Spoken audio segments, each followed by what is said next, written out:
بینندگان بسیار عزیز و گرامی، دور ما بیشتر از طریق برنامه تلویزیون محله کلاب به شما آگاهی داده بودیم. این بعد تلویزیون محله کلاب زیر سرلوحه سیمای هنرمند نمایش‌های جالب دیگری را منظور خاطر شما می‌گرداند. نمایشنامه مذکور درباره هنرمندان خطلان زمین، درباره آوازخوان‌ها، درباره آن شخصانی نقل می‌کند که سیمای آنها از طریق تلویزیون با نام مردمی تاجیکستان هیچگاه نشان داده نشده است و چنین صنعتکاران از عالم به نام و نشان می‌گذرند.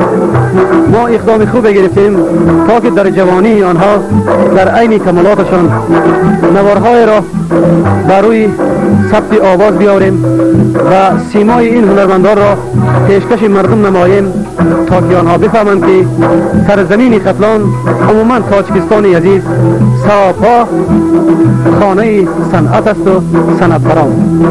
و اینک ما در یک خانه حضور داریم در شهر کلاب در گذر چرمگران پایان در خانه آقای عادل جان عمرزاخوف. عادل جان یکی از جوانان صنعت پسند و صنعتکار برگزیده خطلان زمین مخصوصا قلمرو کلاب است و او را هم مردم تاجیک زبان، هم مردم ترک زبان، هم برادران ازبک همچون سراینده خوش‌آواز میشناسند. عادل جان امروز گل سر ثبت هر یک خاندان در کلاب است. چون روزهای شنبه و بازار فرا میرسد او مهمان توی خانه ها است و با گروه نژادی خود همه معرکه ها را شکوه و شهامت تازه میبخشد. در اینجا در دایره عالم جان یکی از نوازندگان بسیار مشهور کلاب است. رمضان در اینجا در پهلوی او بازی کرده ایستاده است. برادران عزیزی عادل جان در اینجا در پهلوی چپش نشستند. من فرزند عادل جانم در اینجا در پهلوی پدر نامشان عظمت جان ایستاده است و احمد جانم در اکردیان بازی کرده ایستاده است.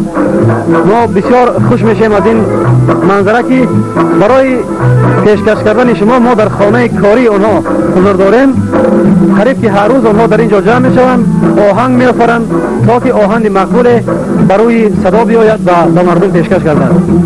و ما در این را با عادل جان عمرزاخوف راهی سفید میخواهیم و تا صحبت یک نوای را در اجرای نوازش آنها به شما پیشکش میکنیم.